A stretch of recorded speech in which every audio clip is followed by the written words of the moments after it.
সুপ্রিয় দর্শক শ্রোতা, আমাদের প্রিয় মানুষ একজন গৌতম লাহিড়ী দিল্লিতে বসবাস করেন, মূলত এই মুহূর্তে কলকাতায় আছেন। তার সাথে আবার যুক্ত হয়েছে এই কারণে, এটা আলোচিত একটা বিষয় নিয়ে। বাংলাদেশে প্রতিদিন বাংলাদেশের মিডিয়ার এখনকার বড় একটা কাজ হচ্ছে আওয়ামী লীগ নেতাদের চরিত্র হনন করা। মানে 1 বছর আগে অন্য একটা পরিস্থিতি ছিল, আর এখন যে চরিত্র হনন শুধুমাত্র বাংলাদেশের মিডিয়া না, ভারতের মিডিয়া শুরু হয়েছে, বা ভারত থেকে এগুলো করা হচ্ছে। এই বিষয়গুলোকে কিভাবে দেখেন? গৌতম দা, আপনাকে শুভেচ্ছা। ধন্যবাদ, শুভেচ্ছা। এই চরিত্র হননের বিষয়টাকে আপনি কিভাবে দেখছেন?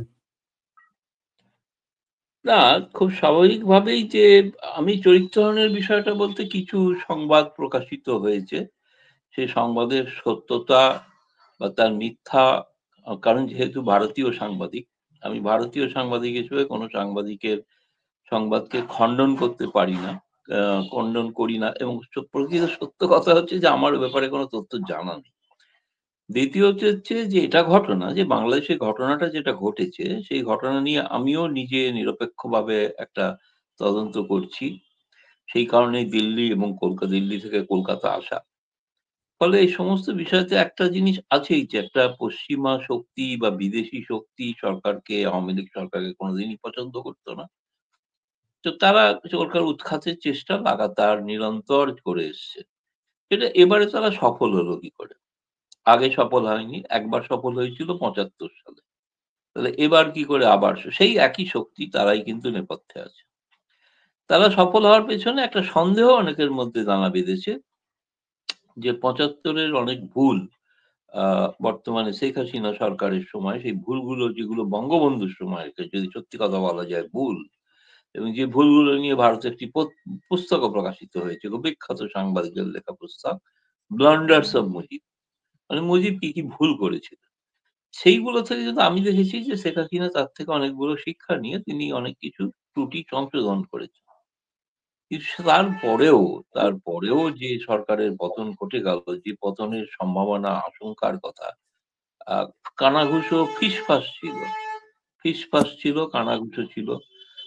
কিন্তু সেগুলো কখনোই বাংলাদেশের আওয়ামী লীগ সরকারের নেতৃত্ব তারা মানে কখনো সামনে আসতে দেয়নি, বা কখনো সেটাকে নিয়ে সিরিয়াসলি নেয়নি। এবং এমন অভিযোগ আছে যে বেশ কিছু নেতা যারা আওয়ামী লীগের নেত্রীর ধারে কাছে ছিলেন, বেশ কিছু প্রশাসক যারা ছিলেন, তারা নিজেদের কারণেই, বা ব্যুরোক্রেসি, আমলাতন্ত্র যেটা বলা হয়, সেই আমলাতন্ত্রের সঙ্গে আমলাতন্ত্রের পছন্দের কোন রাজনৈতিক নেতা বা ছিলেন, সেক্ষেত্রে তাদের কিছুটা ভূমিকা সন্দেহের চোখে দেখা হচ্ছে ভারত থেকে। বাংলাদেশে তো লেখা হচ্ছে না, কিন্তু ভারত থেকেই সন্দেহটা প্রকাশ করা হচ্ছে, দেখা হচ্ছে যে সত্যি সর্ষের মধ্যে ভূত যে কথাটা বলা হয়। তুমি যদি বাংলার ইতিহাস দেখো, যেটা আমি আগেও বলেছি অন্য জায়গায়, সেটা হচ্ছে যে সবসময় একটা মির্জাফরের ভূমিকা থাকে। মির্জাফর তো সেই দেশের নাগরিক, সেই একই দলেরই নাগরিক। ফলে মির্জাফরের অস্তিত্বকে অস্বীকার করা যাবে না, কিন্তু সেটা নিয়ে আমি কোনো নির্দিষ্ট ব্যক্তির নাম তুলতে আমি রাজি নই, এই কারণে যেহেতু আমার কাছে কোনো প্রমাণ নেই। কিন্তু সন্দেহ, পারিপার্শ্বিক, যেটাকে অপরাধের ভাষায় বলা হয়ে থাকে সার্কামস্টেন্সিয়াল এভিডেন্স, এরকম কিছু আছে হয়তো, যে অর্থাৎ একজন উপদেষ্টা যিনি মন্ত্রী নন, যিনি ব্যবসায়ী, তিনি কেন এত ঘনিষ্ঠ ছিলেন এবং তার কি ভূমিকা ছিল, তিনি নীতি নিয়ন্ত্রণের কেন এত ভূমিকা পালন করতেন।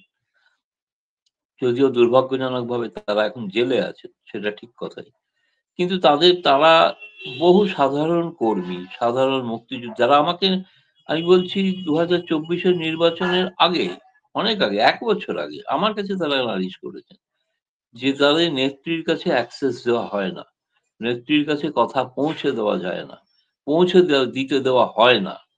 তার কারণ হচ্ছে যে কিছু মানুষ, তারা সবসময় তাদের একটা সন্দেহ বা আশঙ্কা থাকে, কিন্তু প্রতিযোগীর সংখ্যা হয়তো বেড়ে যাচ্ছে, ক্ষমতার কাছাকাছি থাকার একটা প্রতিযোগিতা থাকে সকলে।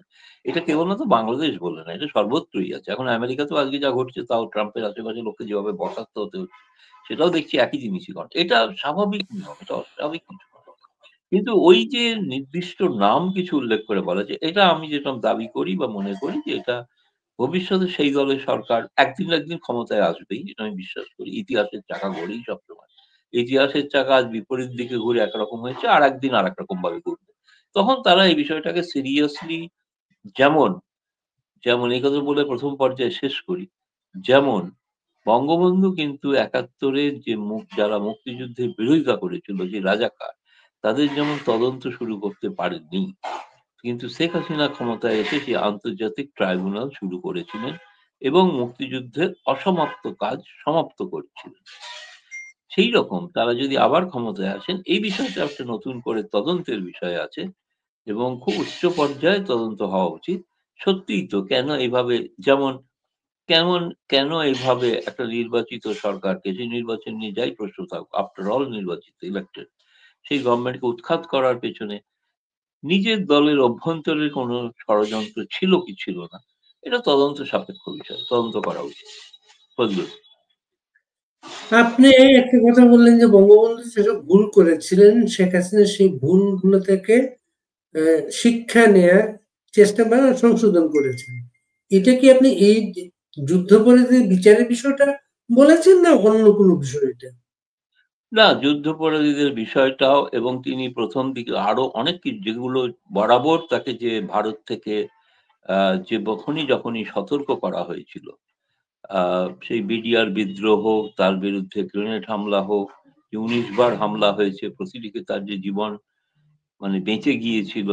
সেই সময় পরবর্তী প্রত্যেকটি ক্ষেত্রে কিন্তু তিনি আমি বলব যে নিরাপত্তা এজেন্সিগুলো এবং ভারতীয় নিরাপত্তা এজেন্সি তাদের কিন্তু পরামর্শগুলো বা ষড়যন্ত্রটা কিন্তু আমরা যেটা দেখি ভারত থেকে যেটা ষড়যন্ত্রটা হচ্ছে দক্ষিণপন্থী মৌলবাদীদের তার সঙ্গে একটা আওয়ামী লীগ বিরোধী শক্তি বিশ্বের যারা শক্তি।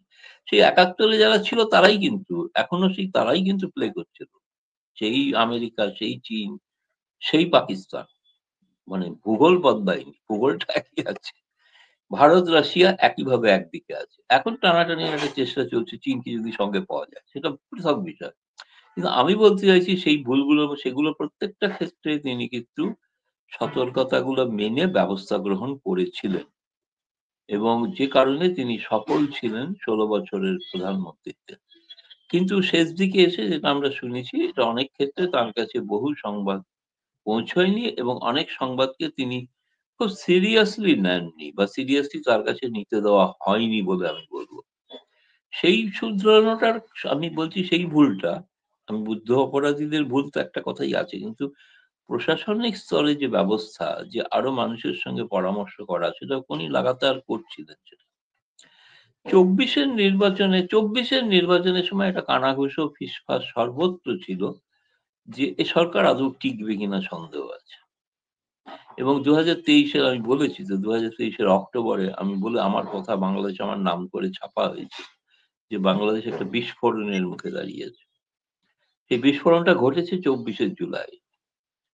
কিন্তু আ সেটাই আমি বলতে চাইছি এই আরকি। এই বিষয়ে অবশ্যই যে সতর্কতা নেওয়া দরকার ছিল, যারা দায়িত্বে ছিলেন ঘনিষ্ঠ পর্যায়ে, তাদের উচিত ছিল আরো বেশি সতর্ক হওয়ার। যে সতর্কতা তারা হননি। আমি এটা তাদের ভুল না কোনো ষড়যন্ত্রের তারা আ অংশীদার, এটা আমি এ ব্যাপারে কোনো নির্দিষ্ট তথ্য জানি না। ফলে আমি এটাকে বলতে পারব না। যে বা যিনি লিখে থাকুন তার লেখাকে সম্মান জানাই। সাংবাদিক হিসেবে আমার কলিগ। নিশ্চয়ই তার কাছে বেটার তথ্য আছে যেটা আমার কাছে নেই। যে ৩ জনের নাম ধরে রিপোর্টটা হয়েছে, এই ৩ জন কিন্তু উপকৃত মানুষ। এরা ডিপ্রাইভড মানুষ না। ডিপ্রাইভড মানুষগুলাই সাধারণত ষড়যন্ত্র করে। এই মানুষগুলা কিন্তু ডিপ্রাইভড মানুষ ছিলেন না। এবং এমন একজন মানুষ যিনি বাইরে আছেন, জেলের ভিতরে না, তাকে শেখ হাসিনা অনেকদিন ধরে তৈরি করছিলেন। তাকে নানাভাবে তৈরি করছিলেন, তাকে মনোনয়ন দিয়ে এমপিও করা হয়েছে এবং এখন যখন চারদিকে সাংবাদিকের মনে করেন বাংলাদেশ সাংবাদিক, আপনি ভারতীয় সাংবাদিক, সব সাংবাদিকদের একটা চাহিদা হচ্ছে আওয়ামী লীগের একজন স্পোকসম্যান পাওয়া যাচ্ছে না, যিনি আওয়ামী লীগের মুখপাত্রের মতো সবকিছুতে বক্তব্য দেবেন। এখন যাদেরকে স্পোকসম্যান হিসেবে শেখ হাসিনা তৈরি করছেন বলে প্রচার আছে, তাদের একজন কিন্তু মোহাম্মদ আরাফাত। মোহাম্মদ আরাফাত সে অ্যাভেলেবল, তাকে ফোনে পাওয়া যায়, তার সাথে কথা বলা যায়, এবং ভারতীয় মিডিয়াতেও তাকে কোট করে রিপোর্ট হয়। এর জন্যই প্রশ্নটা, যাকে পাওয়া যায় তার কোনো বক্তব্য কেন নেয়? এটা কি আওয়ামী লীগের কোনো একটা অংশ তাকে পিছিয়ে দেওয়ার জন্য ভারতীয় সাংবাদিকের মাধ্যমে রিপোর্টটা করিয়েছে কিনা, এই প্রশ্নও কিন্তু আছে। থাকতে পারে, আমি রিপোর্টটা পড়ে দেখেছি তাতে মনে হয়েছে অত্যন্ত আওয়ামী লীগের ভেতরের কেউ একজন, যিনি অনেক বিষয় জানেন এবং যিনি হয়তো ধরুন যারা জেলে আছেন তাদের সম্পর্কে তো প্রশ্ন নয়, কিন্তু যিনি বাইরে আছেন তিনি তো রাজনৈতিকভাবে তাদের প্রতিদ্বন্দ্বী হতে পারেন, এবং প্রতিদ্বন্দ্বী এটা আওয়ামী লীগের মধ্যে বা বিভিন্ন রাজনৈতিক দলের মধ্যেই থাকে, আওয়ামী লীগের মধ্যেও আছে গোষ্ঠীদ্বন্দ্ব যদি বলা হয়, গোষ্ঠীদ্বন্দ্ব কিংবা পারস্পরিক প্রতিযোগিতা, বা এখন যেটা হয় সেটা হচ্ছে এই পতনের জন্য তো একটা কারণ সকলেই ভাবছেন, খুঁজছেন। ফলে এই সময় হচ্ছে একটা দোষারোপ করে দেওয়া একে অপরকে, যে ও এক্স নেতা, তিনি ভুল করেছেন, তিনি এর জন্য দায়ী। এক্স আবার ওয়াই কে দায়ী করছেন। এক্স ওয়াই জেড তিনজনের নাম আছে, কিন্তু আর এক ডব্লিউর নাম নেই। ফলে এবার ডব্লিউর নাম নেই কেন সে নিয়েও প্রশ্ন উঠছে। আসলে ডব্লিউ তো দায়ী। এখন এটা আমি এখানে প্রকাশ্যে এগুলো বলতে চাই না, যে আমার যেহেতু এটা নিজস্ব তদন্তের একটা বিষয়, সেটা আমি বলতে চাই না, সেটা আমি চেষ্টা করছি একটা লিপিবদ্ধ করার। যখন প্রকাশ হবে তখন নিশ্চয়ই বলবো, এবং সেটা অথেন্টিক সূত্র থেকে বা অথেন্টিক দলিলের ভিত্তিতে বলবো। কোনো মন গড়া কেউ সোর্সেস বলে বলেছেন এমন কিছু বলবো না। হয়তো সেক্ষেত্রে ভারতীয় গোয়েন্দাদের কিছু রিপোর্ট নিশ্চয়ই থাকবে এবং সেখানে হয়তো আছে, এগুলো সংগ্রহ করার চেষ্টা করছি। ফলে আমি এখন এই মুহূর্তে কাউকে নির্দিষ্টভাবে না ষড়যন্ত্রের ওর জন্যই এই ঘটনা ঘটেছে এরকম কাউকে আমি চিহ্নিত করতে চাই না, এটা আমার পক্ষে করাটা সঠিক হবে না। যিনি করছেন আমার মনে হয় তার সঙ্গে তাকে ইন্টারভিউ নিয়ে তার কাছে জানতে চাইলে বোধহয় ব্যাপারটা ভালো হয়। আর খুব স্বাভাবিকভাবেই যে এটার একটা প্রচ্ছন্ন একটা দিক আছে না। আমি যদি কেবলমাত্র ধরুন মির্জাফর যে বিশ্বাসঘাতকতা করেছিল, কিন্তু আসল তো দখল করার জন্য বাংলা দখল করার চেষ্টাটা বা ভারত দখল করার চেষ্টা তো করেছিল ব্রিটিশ সৈন্যরা, না রবার্ট ক্লাইভ। সুতরাং আমি মির্জাফরকে কেবলমাত্র দায়িত্ব করতে পারি না। রবার্ট ভারতের যে ঔপনিবেশিক শাসনে রূপান্তরিত হলো, তো যারা চেয়েছিল তারা সফল হয়েছিল, তাদের স্বাভাবিক, এটা তো ইতিহাসের নিয়ম। তারা তো ভেতরের কাউকে চাইবে তাদের পক্ষে নিয়ে আসছে, যে কোনো ভাবেই হোক, প্রলোভন দিয়ে, যে কোনো ভাবেই হোক। এটা তো ইতিহাসের নতুন তথ্য কিছু নয়। এটা তো মানে খুব স্বাভাবিক ঘটনা। ফলে সেক্ষেত্রে আমি যদি পিন পয়েন্ট করি কেবল এই তিনজনই দায়ী, বাকিরা কেউ দায়ী নয়। আমেরিকা দায়ী নয়, চীন দায়ী নয়, পাকিস্তান দায়ী নয়, সেটা তো বলা ঠিক হবে না, না? তারা তো যারা চাইছিল তারা কারোর সুযোগ সুবিধা নিয়েছে, কার সুযোগ সুবিধা নিয়েছে, তার একটা নাম হয়তো প্রকাশিত হয়েছে। সেই নামগুলো সম্পর্কে আমি কোনোভাবে কিন্তু নিশ্চিত নই, এটা তোমাকে স্পষ্ট ভাষায় বলতে চাই। বাংলাদেশের স্বরাষ্ট্রমন্ত্রী, শেখ হাসিনা গভর্নমেন্টের স্বরাষ্ট্রমন্ত্রী আসাদুজ্জামান কামাল এখন ভারতে অবস্থান করছেন। তাকে তিনি অ্যাভেলেবল, এবং তাকে কোর্ট করে আমরা ফোন করে কথা বলে তার সাথে আমরা রিপোর্ট করি। উনি প্রথম থেকে একটা জায়গায় পিন পয়েন্ট করছেন বিশ্বাসঘাতক, মির্জাফরিটা বিশ্বাসঘাতকতা, এটা প্রথম থেকে উনি বলে আসছেন। এটা করেছেন সেনাপ্রধান জেনারেল ওয়াকার। কারণ হচ্ছে 4 আগস্ট রাতে, যখন তাদের সবাই মিলে একটা বৈঠক হয়, 4 আগস্ট রাতে সেনাবাহিনী প্রধান সবাইকে আশ্বস্ত করে বলেছেন, আপনারা কেউ কিছু চিন্তা করার দরকার নাই, আমার উপর ছেড়ে দেন, আমি দায়িত্ব নিলাম এই গণভবন এবং ঢাকা শহরের নিরাপত্তার ব্যাপারটা আমি দায়িত্ব নিলাম, এই কথাটা ছিল 5ই আগস্ট। এবং এখন জানা যাচ্ছে এই যে রাত্রে যে বৈঠকটা করে তিনি গেলেন গণভবন থেকে, বৈঠকটা করে গিয়ে রাত 12টা 20 মিনিটে খালেদা জিয়ার নিরাপত্তা উপদেষ্টাকে তিনি ফোন করেছেন। ফোন করে পরের দিন সকালবেলা 10টার সময় তার অফিসে আসতে বলেছেন। পরের দিন সকাল 10টার সময় অফিসে আসতে বলেছেন, এবং উনি যাওয়ার পরে উনি সেখানেই তাকে বলা হলো আপনার রাজনৈতিক নেতাদের ডাকেন, আমরা একটা রোডম্যাপ তৈরি করেছি, প্রাইম মিনিস্টার পদত্যাগ করবেন, একটা তত্ত্বাবধায়ক সরকার গঠন করা হবে। কিন্তু এই এই ব্যক্তিটা আগের রাত্রে অন্য আশ্বাস দিয়ে এখান থেকে গিয়েছেন, তার পরামর্শে আওয়ামী লীগের প্রোগ্রাম যেগুলো ছিল এগুলোকে প্রত্যাহার করা হয়েছে। আওয়ামী লীগ মাঠে ছিল না, আওয়ামী লীগের কয়েক লাখ নেতা কর্মী রেডি ছিল ফিল্ডে থাকার জন্য, রাজনৈতিক দল। সেই ব্যক্তিটা তারা দেখছেন আসাদুজ্জামান কামাল নিশ্চিত করে বলেছেন বিশ্বাসঘাতকতা হচ্ছে এখান থেকে, মীর জাফরি হচ্ছে এখান থেকে। তারা পুলিশের হেডকোয়ার্টারে যে জায়গায় যে সমস্ত ঢাকা শহরের ছবিগুলা আসলো, ছবিতে তারা দেখছিলেন বিভিন্ন পয়েন্টে সেনাবাহিনী যে কথাগুলো বলেছিল সেটা বরখেলাপ করে বিভিন্ন পথগুলা তারা পরিষ্কার করে যারা এরা ঢুকতে পারে। দেখেন এইখানে চিহ্নিত একটা ঘোষণা আছে, হর্সেস মাহমুদ স্বরাষ্ট্রমন্ত্রীর একজন বক্তব্য আছে, সেইটা বাদ দিয়ে আমি নতুন বিশ্বাসঘাতক খুঁজতে শুরু করেছি। এর জন্যই প্রশ্নটা এসেছে। না, সেটা তো আমি তো নিশ্চয়ই মনে করি যে এটা তো ঘটনা যে দেখো এই ধরনের যে তথাকথিত গণবিক্ষোভ বলতে যেটা দেখা গেছে সেটার চরিত্রটা কিন্তু খুব নতুন নয়।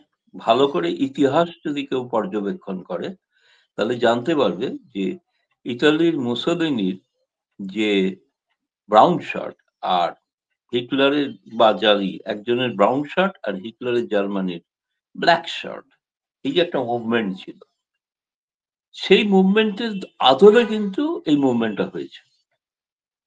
ফলে এই মুভমেন্টটাকে যদি প্রচন্ড ক্ষমতাশালী যে আর্মি নিয়ে সেনাবাহিনী নিয়ে বাংলাদেশের কোনো পত্রপত্রিকা একটা লাইনও লেখে না তাদের বিবৃতি ছাড়া, ফলে তাদের নীরব সমর্থন ছাড়া এটা হওয়া সম্ভব নয়।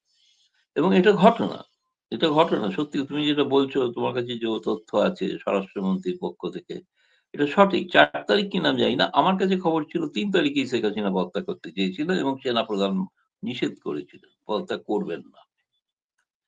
আমার কাছে এরকম একটা তথ্য আছে, আমি সেটার উপরে কাজ করছি, অনুসন্ধান করছি। ফলে আমার কাছে মনে হয় যে নিশ্চিতভাবে সেনাবাহিনী বা সেনা প্রশাসন তারা যদি কোনো এই ধরনের সমর্থন না করে, বঙ্গবন্ধুর হত্যার থেকে শুরু করে আজকে জুলাই বিপ্লব বলে যে বিপ্লব, যেটা black shirt brown shirt movement বলে, দেখা যাবে যে ভালো করে তুমি তদন্ত গবেষণা করো। আমি গবেষণায় পেলাম এই দুটো তথ্য যে এটা একটা তার সঙ্গে একটা অদ্ভুত মিল আছে এই আন্দোলনটা। এবং যেটা ভুল মির্জাফরদের, যেটা ভুল বা যেটা ভুল এরকম বহু এদের রাজনৈতিক চরিত্র জানা সত্ত্বেও অনেকে জেনে না জেনে বা না বুঝে তাদেরকে পার্টির মধ্যে জায়গা দিয়েছে, বিশেষ করে ছাত্রলীগের মধ্যেও জায়গা দিয়েছে, অথচ তাদের চরিত্র কিন্তু অজানা না। আলতালা বলছেন আরে ওরা হচ্ছে সব শিবিরের লোক। তো শিবিরের লোক এটা কি জানা গেল বিপ্লবে 5ই আগস্টের পর? আগে জানা ছিল না শিবিরের লোক? তো কেন দিয়েছিলেন জায়গা? জায়গা দিলে তো কে জায়গা দিয়েছিল? তারা তো চেষ্টা করবেই। শুনুন তাদের তো কোনো, আপনি যদি দেখেন, তুমি যদি দেখো তারা তো শেখ হাসিনা সরকারকে উৎখাতের জন্য সে লাগাতার চেষ্টা করে যাচ্ছে 96 থেকে, হত্যা করারও চেষ্টা করেছে। তারা তো করবেই এটা। তাদের প্ল্যানটা কি? প্ল্যানটা হচ্ছে যে তারা সবসময় টার্গেট করে ফিজিক্যালি যে হচ্ছে দেশের মুখ, তাকে হত্যা করে দেওয়া। এক, তার সঙ্গে তার পরিবারকে নিশ্চিহ্ন করে দেওয়া, যাতে পরিবারের কেউ ভবিষ্যতে মুখ না হতে পারে। এই যে রণনীতি বা স্ট্র্যাটেজি, এটা তো একটা বৃহৎ ষড়যন্ত্রের অংশ।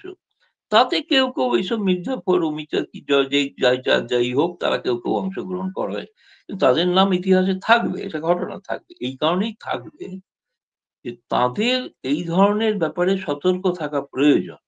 ভবিষ্যতেও যখন যদি আওয়ামী লীগ ফের ক্ষমতায় আসে এবং আমি তো আগেই বলেছি ইতিহাসের চাকা ঘোরে। ফলে ইতিহাসের চাকা কোনোদিনই কিন্তু কোনোটা শেষ নয়। সকলের ধারণা হয় এটা, যেমন অনেকের ধারণা ছিল ১৫ বছর রাজত্বের পর বিএনপি শেষ। শেষ বলে কিছু হয় না। ও আবার একদম সেই পাখির মতো আবার ঘুরে চলে আসে। জীবন আবার তার ফিরে পায়। ফলে আওয়ামী লীগ আজ অনেকে ভাবছেন, আমি ভাবছি যে তারাই হচ্ছে পৃথিবীর সবথেকে বোকা ব্যক্তি। যারা ভাবছেন যে আওয়ামী লীগ শেষ। শেষ নয়, যে দেশটা একটা আদর্শগত কারণে একটা রাষ্ট্রের জন্ম দিয়েছে, সেটা আদর্শটা থেকে যাবে। ফলে আদর্শটা থেকে গেলে সে পার্টিটাও থেকে যাবে। তাকে নিষিদ্ধ-ফিষিদ্ধ করা যেতে পারে, সেটা অন্য বিষয়। ভারতের কমিউনিস্ট পার্টি কতবার নিষিদ্ধ হয়েছে। ভারতে আগে তো একসময় কংগ্রেস দলও নিষিদ্ধ। তার জন্য স্বাধীনতা যুদ্ধ কি থেমেছিল নাকি? থেমে তো থাকেনি। যাই হোক, সেটা ভিন্ন বড় প্রশ্ন। আমার কাছে যেটা বক্তব্য হচ্ছে, তুমি যেটা বলছো, আমি এই বিষয়ে কোনো দ্বিমত পোষণ করছি না। সেনাবাহিনীর ভূমিকা প্রশ্নবোধক, পাশ্চাত্য শক্তির ভূমিকা প্রশ্নবোধক, ইউনুস সেন্টারের ভূমিকা প্রশ্নবোধক, তারাই সকলে আজকে লাভবান। একই সঙ্গে আওয়ামী লীগের মধ্যে প্রত্যেকে সাধু, এটা আবার আমি মানতে, কে অসাধু এটা আমি বলছি না, কিন্তু খুব প্রত্যেকে স্বাভাবিক। সাধু এই সার্টিফিকেটটা আমি হতে দিতে পারে, চাই না। এটা হতে পারে না সেটা। তো এই রিপোর্টে আরেকটা ব্যাপার আছে, এই সালমান রহমান নাকি এই সময়ে এই এই পরিকল্পনার অংশ হিসাবে শেখ রেহানাকে বাংলাদেশে নিয়ে এসেছেন। কিন্তু প্র্যাকটিক্যাল হচ্ছে শেখ রেহানা প্রতি বছর আগস্ট মাসের এই সময় অথবা একটু আগে বাংলাদেশে আসেন। এই কারণে আগস্টে এই যে ৫ আগস্ট একটা দিন আছে, শেখ হাসিনার হত্যা চেষ্টা করা হয়েছিল। তারপরে হচ্ছে তাদের ভাই শেখ কামালের একটা জন্মদিন আছে, প্লাস হচ্ছে ১৫ আগস্ট। এই দিনগুলা দুই বোন একসাথে করে প্রতি বছর ফাইলগুলা দেখবেন, প্রতি বছর কিন্তু এই সময় শেখ রেহানা বাংলাদেশে আসেন। সে আমরা আরেকটা বিষয় আপনার যে বাংলাদেশে যে একটা সেনা নিয়ন্ত্রিত সেনাবাহিনীর মাধ্যমে একটা জঙ্গি অভ্যুত্থান ঘটেছে, যে কারণে জামাতে ইসলামী আজকে আপার ইন্ডিয়ার্স। জামাতে আজকে আপনি সামাজিক যোগাযোগ মাধ্যমে দেখবেন একটা চিঠি, বাংলাদেশের পররাষ্ট্র মন্ত্রণালয়ের একটা চিঠি, পররাষ্ট্র মন্ত্রণালয়ের একটা চিঠিতে উল্লেখ করা আছে জামাতের অমুক অমুক নেতা আমির সহ অমুক নেতা যাবেন হচ্ছে ইয়াতে কানাডায় যাবেন। পররাষ্ট্র মন্ত্রণালয় তাদের পেডে তাদেরকে ভিসা দেওয়ার জন্য কানাডিয়ান এমবেসিকে লিখেছে। এইটাকে দেখে অনেকে বলার চেষ্টা করছেন দেশটা জামাত হয়ে গেল কিনা, দেশ কি হয়ে গেল। প্র্যাকটিক্যাল হচ্ছে সেই ৫ই আগস্ট সেনাবাহিনীর প্রধান যখন রাজনৈতিক দলগুলাকে নিয়ে বৈঠক করলেন, প্রথম নাম বললেন জামাত ইসলামীর কথা। জামাত ইসলামীর কথা বললেন, তখন অনেকে সরল ভাবে দেখেছিল যে ওয়াকার সাহেব তো সরল ভাবে প্রথম জামাতের নাম বলে ফেলেছেন। কিন্তু আজকের প্রেক্ষাপট, বাংলাদেশের অফিস আদালত, বাংলাদেশের প্রশাসন, বাংলাদেশের সবকিছু, বিশ্ববিদ্যালয়ের ভিসি থেকে আরম্ভ করে সবাই কিন্তু জামাত নিয়ন্ত্রিত। বিএনপির একজন নেতা বলেছেন ৫ আগস্টের পরে আমরা লঞ্চঘাট দখল করেছি, আমরা বাজার দখল করেছি, জামাত দখল করেছে প্রশাসন এবং বিশ্ববিদ্যালয়। ঢাকা বিশ্ববিদ্যালয়ে যেখানকার শহীদ শিক্ষকদের তালিকা, বিশাল একটা লম্বা তালিকা, জামাতে ইসলামী বাংলাদেশের স্বাধীনতার দুদিন আগে ১৪ আগস্ট এই শিক্ষকদের খুন করেছিল। সেই ঢাকা বিশ্ববিদ্যালয়ে তাদের সংগঠন যাতে ডাকসু ইলেকশনে জিতে আসে, সেই সমস্ত পরিকল্পনা বাস্তবায়নের পথে। আচ্ছা গৌতম লাহিড়ী, অন্য একটা প্রসঙ্গে আসি। বাংলাদেশের চরিত্র হল শুধু রাজনীতিবিদ না, ভারত থেকে একটা ছবি এসেছে বাংলাদেশে, সেখানে গৌতম লাহিড়ী আছে। গৌতম লাহিড়ীর এই আত্মপক্ষটাকে ছবিটা সম্পর্কে।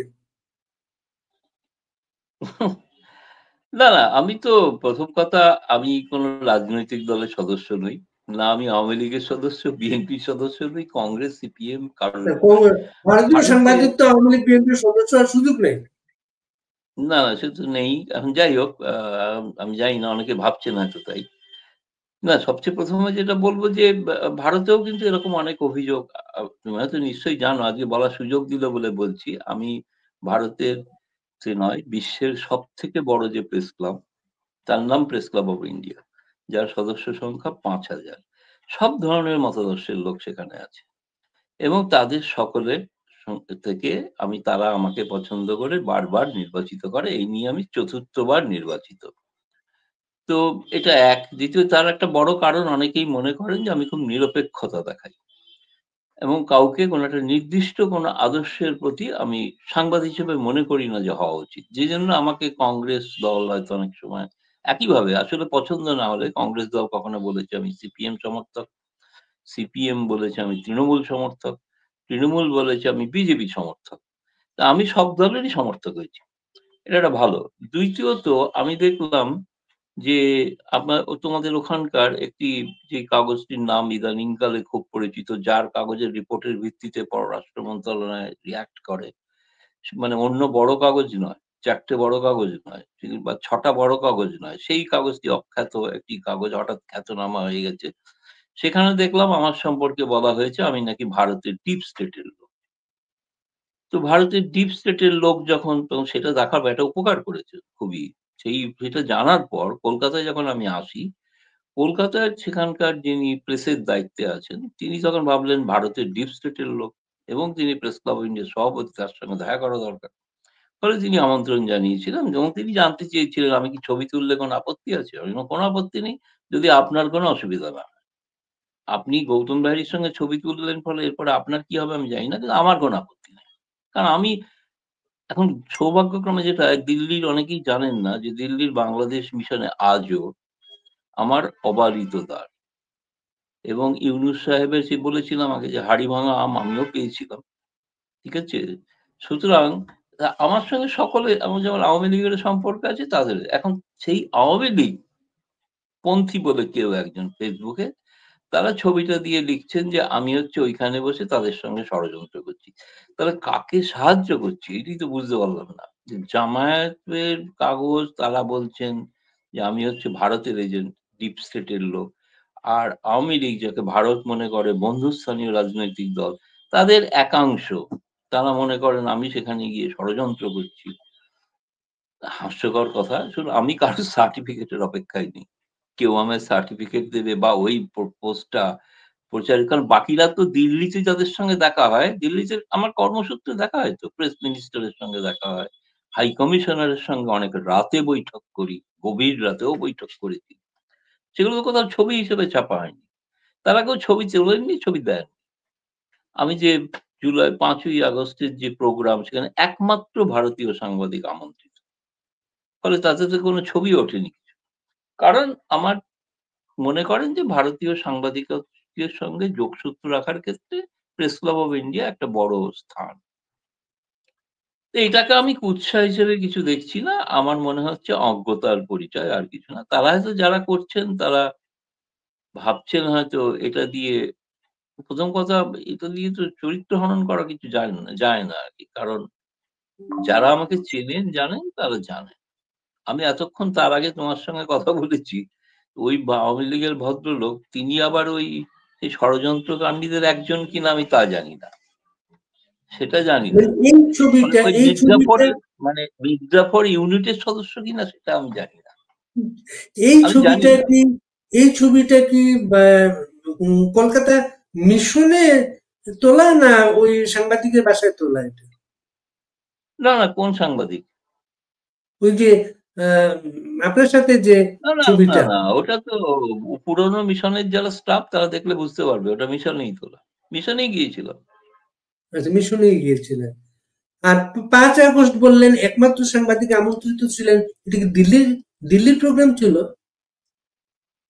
হ্যাঁ, দিল্লিতে যে প্রোগ্রাম বাংলাদেশ মিশন করেছিল তার কারণ হচ্ছে যে ওরা সেটা খুব একটা বেশি মানে প্রচার করতে চাইছিলেন না। তাছাড়া একটা আইন শৃঙ্খলাজনিত একটা সমস্যা ছিল।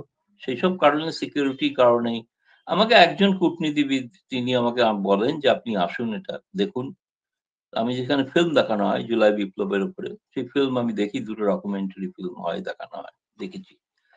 তো আমার সঙ্গে তারা জানেন, মানে আসলে কি যারা মানে নীতি নিয়ম মানে যারা ওইটা ওরা নিরাপত্তা সমস্যা কেন চিন্তা করলো তারা ৫ আগস্টের এটা? এবং এই প্রশ্নটা তো তোমাকে তো ওদের করতে হবে। আমি ওদের হয়ে ওদের মুখপাত্র তো আমি নই। যদিও চেষ্টা করছে অনেকে বলার যে আমি ওদেরও মুখপাত্র। কিন্তু আমি তো এখনো হয়ে উঠতে পারিনি ভাই। যদি বলো ওই চেষ্টা করব প্রোগ্রাম ওদের বলবো। ওই প্রোগ্রামে আর কোন আমি কোন কি করে দেশের জানবো? আমি শুনেছি। ওই প্রোগ্রামে কত সাংবাদিক উপস্থিত ছিল ওই প্রোগ্রামে? আমি চোখে পড়েনি আমার। আমি বেশিক্ষণ ছিলাম না, কিছুক্ষণ ছিলাম। আমার থাকাকালীন কোনো সাংবাদিককে দেখিনি। ছাত্রছাত্রীরা কেউ ছিল। আর কূটনীতিবিদরা ছিল। খুব বড় কোনো প্রোগ্রাম ছিল না সেটা, না? সেটা বড় ছোট এরকম কিছু বলতে পারব না। যে প্রোগ্রাম হয়ে থাকে বাংলাদেশ মিশনে আমি গত ১৫-২০ বছর ধরে দেখছি সেই রকমই হচ্ছে। আমি সব প্রোগ্রাম দেখি, সব জায়গাতেই যাই। আর এই কয়েকদিন যে আগে তো বাংলাদেশে একটা বাংলাদেশের জেনোসাইড এই নামে একটা ফিল্ম দেখানো হলো ইন্ডিয়ান ইন্টারন্যাশনাল সেন্টারে। সেখানে পরিচালক আমি ছিলাম না, আমি কলকাতায় চলে এসেছিলাম। তো আমি তাকে চিনি। খুব বিখ্যাত লোক রমেশ শর্মা। ভালো চিত্র পরিচালক, অনেক পুরস্কারও পেয়েছেন আন্তর্জাতিক। সেই ফিল্মে দেখলাম আমাকে তিনি অ্যাকনলেজমেন্ট দিয়েছেন যে আমি তার এই ফিল্মের জন্য অনেক সাহায্য করেছি। গণহত্যার ফিল্মটির জন্য আরকি। যেগুলো অন্যত্র হয়তো YouTube-টিউটিউবে দেখতে পারো। আমি জানি না পাবে কিনা। কিন্তু আরেকটা ফিল্ম হতে চলেছে সেটাতে হয়তো থাকবো আমি দিল্লিতে। সেটা সেটাও আরেকটা এই ধরনের কিছুর একটা ফিল্ম হচ্ছে। একজন নিমন্ত্রণ করেছে। যাবো দেখতে আরকি। যে যেখানে ডাকেন শুনুন, আমার তো কোনো মানে আমি এরকম নয় যে আজকে কেউ ক্ষমতায় আছে, যে পাত্রে আছে সেই পাত্রের আকার ধারণ করব। ভবিষ্যতে আমার অন্য একটি পাত্র হবে সেই আকার ধারণ করব। আমি যা তাই আমার নির্দিষ্ট একটি ওয়ার্ল্ড আউটলুক আছে, সেটা সকলেই জানে। এবং ফলে তার থেকে আমি কোনো আ নিজেকে তো নিজের সার্টিফিকেট তো নিজে দেওয়া যায় না। বাকিদের আর আমি কারো সার্টিফিকেট নিয়ে চলতে চাই না। সার্টিফিকেট দিলেই বিপদ। আমি আওয়ামী লীগেরও সার্টিফিকেট চাই না, বিএনপিরও সার্টিফিকেট চাই না। জামায়াতের তো কিছু- চাইই না। কিছুদিন আগে জামায়াতে ইসলামীর আমন্ত্রণে একদল সাংবাদিক বাংলাদেশে এসেছিলেন, ইন্ডিয়ান সাংবাদিক। এবং এই সাংবাদিক কারা আসবেন এইটা বাছাইয়ের জন্য কি আপনার কাছে কোনো সাংবাদিক গিয়েছিল? না, আমার কাছে আমি জানতাম আমার পরিচিত কিছু লোক আছে তারা সাংবাদিক। তারা চেষ্টা করছিল সেখান থেকে নিয়ে যাওয়া। ১ম দফায় কিছু গিয়েছিল সাংবাদিক ২-৩ জন। কিন্তু ২য় দফায় তারা আর কেউ যেতে রাজি হয়নি। কারণ যখন দেখেছে অফিসিয়ালি কোনো আমন্ত্রণ জানানো হয়নি, মৌখিকভাবে আমন্ত্রণ জানানো হয়েছে। সেই কারণে তারা যাননি। কলকাতা থেকেও তো কেউ গেছেন। কলকাতা থেকেও তো আলাদাভাবে তাদের ব্যবস্থা করা হয়েছে। তারা গেছেন। গিয়ে দেখেছেন অনেকে রিপোর্টই তো করেছেন তারা। এটা কি সরকারি উদ্যোগ না, এটা কি জামাতে ইসলামের উদ্যোগ, তাই তো?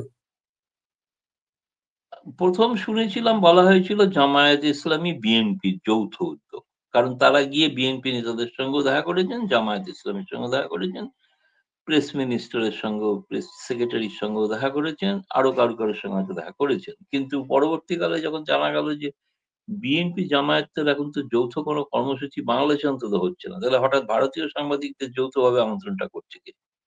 সেটা জানার পর আর ভারতীয় সাংবাদিকরা বিশেষ কেউ সবাই খুব একটা আগ্রহ দেয়নি। কিন্তু এই যে কয়েকদিন আগে তোমাদের ওখানে একটা থিংক ট্যাংকের আলোচনা সভা হয়েছে। যেখানে ভারতের একটি সম্পাদক, ওই অনলাইন সম্পাদক, খুব প্রসিদ্ধ সাংবাদিক, তিনি গিয়েছিলেন সেখানে। কেউ যাচ্ছেন তো। কেউ যাচ্ছেন। যাদেরকে নেওয়া হচ্ছে অনেকে যাচ্ছেন, যেতে চাইছেন বা তাদেরকে আমন্ত্রণ করা হচ্ছে, যাচ্ছেন তো কেউ। এই যে কলকাতা মিশনে কলকাতা মিশনের ছবিটা একজন ভারতীয় সাংবাদিক, ভারতীয় সাংবাদিক আমাকে পাঠিয়ে লিখেছেন উনি জানেন তোমার সাথে আমার খুব ভালো সম্পর্ক। উনি লিখেছেন, তোমার প্রিয় সাংবাদিক দেখবে খুব তাড়াতাড়ি বাংলাদেশে যাবেন, এর জন্য দাওয়াত। এটা এরা ইনফ্যাক্ট আমি জানি না, আমাকে একজন সাংবাদিক বলছিল যে খুব তাড়াতাড়ি তুমি কি বাংলাদেশ যাচ্ছ? না, এরকম তো আমার জানা নেই। প্রথম কথা, আমি তো নিমন্ত্রণের ব্যাপারে এই ব্যাপারে তো নিশ্চিত। প্রথম কথা আমার তো যাওয়ার কোনো পরিকল্পনা এরকম কিছু তো নেই। হ্যাঁ, নির্বাচন যখন হবে তখন নির্বাচন দেখার ইচ্ছা আছে।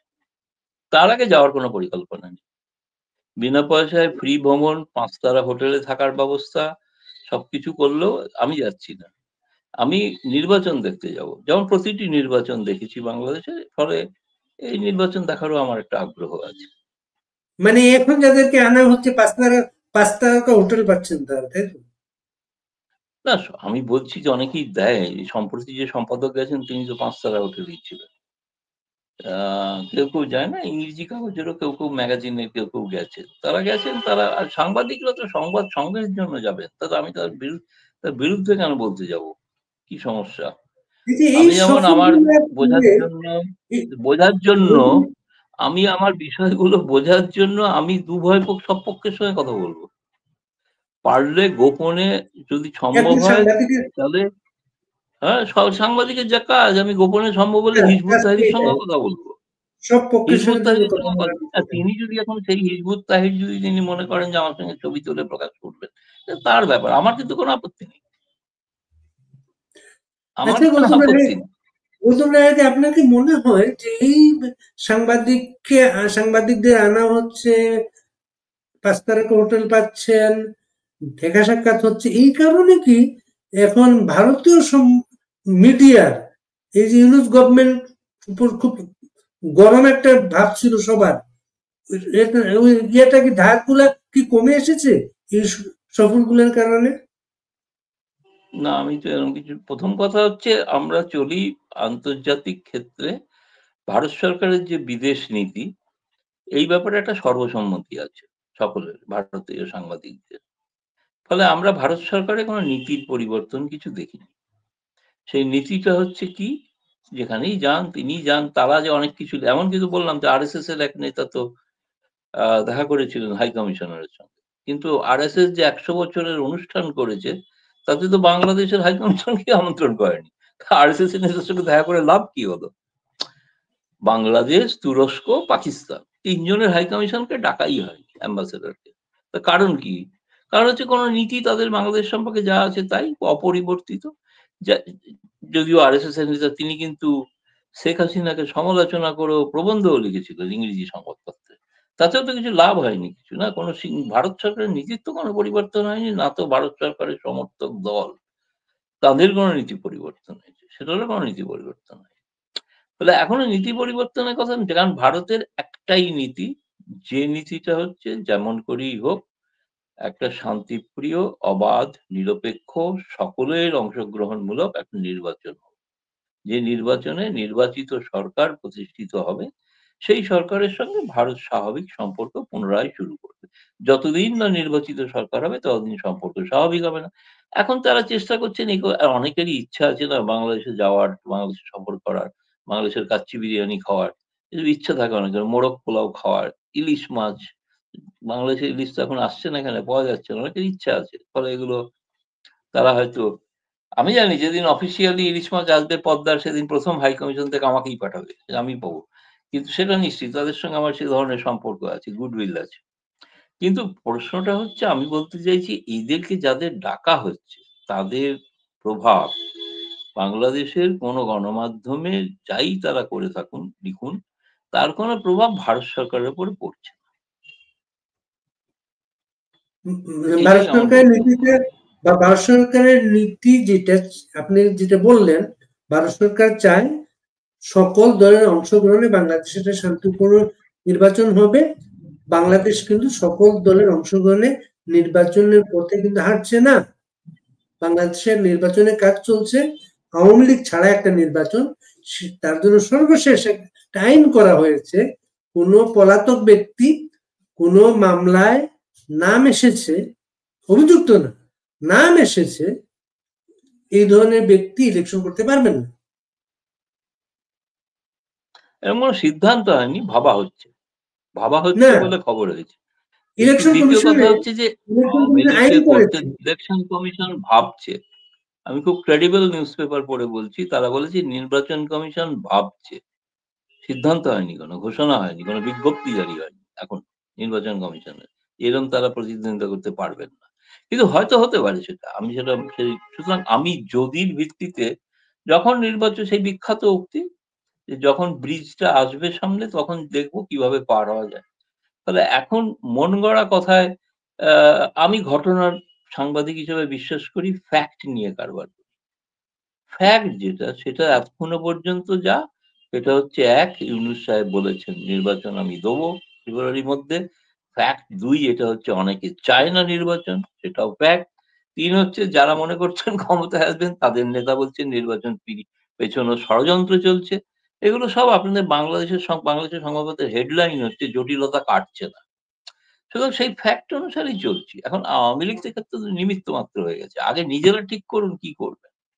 জামায়াত কিভাবে আমি তো বলছি, তুমি এত লোকের সঙ্গে, আমি অনেক, যারা YouTube এ কথা বলেন, অনেক টেলিভিশন চ্যানেলে যারা কথা বলেন, সেদিন বাংলাদেশেরও, আমি তাদের একজনকে বললাম যে তোমাদের তো সুযোগ সুযোগ সরি তোমাদের তো সুযোগ আছে, তাদের ডেকে এনে জিজ্ঞেস করো আপনারা কি নির্বাচন চাইছেন। ওই তো একজন ছাত্র নেতার বক্তব্য, বাংলাদেশের মেন স্ট্রিম চ্যানেলে শুনলাম। সে বলছে তো এই তো যেমন ভাবে নির্বাচন হয়ে এসেছে এভাবে তো নির্বাচন হবে না। এটা তাহলে আর কি লাভ হলো? তাহলে এর জন্য কি জুলাই বিপ্লব করেছিলাম? নির্বাচন হতে হবে সংস্কার করে। আর জামায়াত বলছে পিআর পদ্ধতি হবে। সেই সিদ্ধান্ত থেকে তারা সরে আসুক। তারপরে নির্বাচন হোক। ফলে এটা তো এখন বাস্তব হবে, তাই না? ফলে জটিলতা কাটছে না, এটা বাংলাদেশের সংবাদপত্রের হেডলাইন। তাতে ভারতীয় সাংবাদিকের কোনো ইন্ধন বা কিছু ষড়যন্ত্র নেই। বাংলাদেশের সাংবাদিকরাই লিখছেন। বাংলাদেশের সম্পাদকরা উপসম্পাদকীয় লিখছেন যে আর কতদিন অপেক্ষা করব, ইউনূস সাহেব এবার দিন নির্বাচন। আরে তিনি তো ঘোষণা করেছেন, তারপরে লিখতে হচ্ছে কেন? বাংলা ইংরেজি সব কাগজেই লেখা হচ্ছে। বাংলাদেশে যারা সুতরাং ইলেকশনটা নিয়ে ব্যস্ত আছে, ইলেকশন করবেন, বিএনপি জামায়াত যারা অবস্থান করবেন, তাদের আরেকটা দাবি হচ্ছে, যেটা ভারত সরকার রাজি না, শেখ হাসিনাকে তাদের হাতে দিতে হবে। ভারত সরকার তার গেস্টকে দিবে। এটা কি মনে হয়? মনে হওয়ার কিছু নেই, মনে হওয়ার কিছু, যে কেউ যাকেন দাবি করতেই পারে। আমাকে চাঁদ এনে দিতে হবে, তো দাবি তো কেউ করতেই পারে, অস্বাভাবিক কিছু নয়, দাবি করার অধিকার সকলেরই আছে। ভারত দেবে দেবে না, ভারত সরকারের সিদ্ধান্ত হচ্ছে তিনি যেখানে আছেন, যে অবস্থায় আছেন সে অবস্থায় থাকবেন।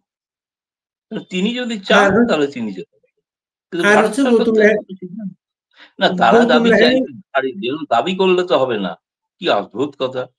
দাবি করছেন, এতদিন তারা দাবি করেননি যে অন্য দেশের কাছে যে সমস্ত লোকে পালিয়ে রয়েছে তাদের দাবি করছেন না, হঠাৎ দাবি করাটা অন্যায় কিছু না, দাবি করাটা স্বাভাবিক। ফেরানোর আইন কার্য, আসলে তো দুর্ভাগ্যের বিষয় হচ্ছে তারা আইন কানুন এসব পড়াশোনা করেন না, তারা জানেনও না, ওই চুক্তি ফুক্তি পড়েও দেখেননি। দ্বিতীয়ত তাদের কাছে এগুলো হচ্ছে রাজনৈতিক বিষয়, আবেগের বিষয়, মানুষকে বিভ্রান্ত করার জন্য এগুলো বলতে হয়, যেহেতু তারা দেশটা চালাতে পারছেন না। গৌতম লাহিড়ী দ্বিতীয় আরেকটা নম্বর, ধারণা দিলেন গৌতম লাহিড়ী আরেকটা ধারণা দিলেন, আওয়ামী লীগ ছাড়া যদি নির্বাচন হয়, সেই নির্বাচনটা ভারত সরকারের কাছে গ্রহণযোগ্য হবে না। আমি বলেছি সেই বিষয়টা এখনো সিদ্ধান্ত হয়নি তো। আমরা চাই যে সকলের অংশগ্রহণে, ভারত চায়, ভারত সরকার চায় সকলের আওয়ামী লীগ কেন, জাতীয় পার্টি সহ 14 পার্টি সহ সকলের অংশগ্রহণে নির্বাচন হোক। সকলের নির্বাচনে অংশগ্রহণ করতে না, কারণ আওয়ামী লীগ তো বলেনি যে বিএনপির মতো যে আমি নির্বাচন বয়কট করবো আমাকে কেয়ারটেকার না দিলে, তাই না? সেটা তো বলেনি। আমি তো বলিনি যে ওর হ্যাঁ, তারা বলেছেন, শেখ হাসিনা বলেছেন একটা কেয়ারটেকার সরকার হওয়া উচিত। তার অধীনে নির্বাচনে, যেহেতু ইউনূস সরকারের অধীনে নির্বাচন নিয়ে তাদের সংশয় আছে অনেক। কিন্তু সংশয়ে থাকার কোনো অর্থই নেই, কারণ ইউনূস সরকার আদৌ নির্বাচনে যাবেন কিনা আমি তো জানি না। অন্তত বাংলাদেশের গণমাধ্যম অনুসারে। বাংলাদেশের গণমাধ্যমকে আমি প্রচন্ড শ্রদ্ধা করি। সঠিক খবর লেখে তারা। গৌতম রায়, আপনাকে অনেক ধন্যবাদ। ধন্যবাদ। ভালো থেকো।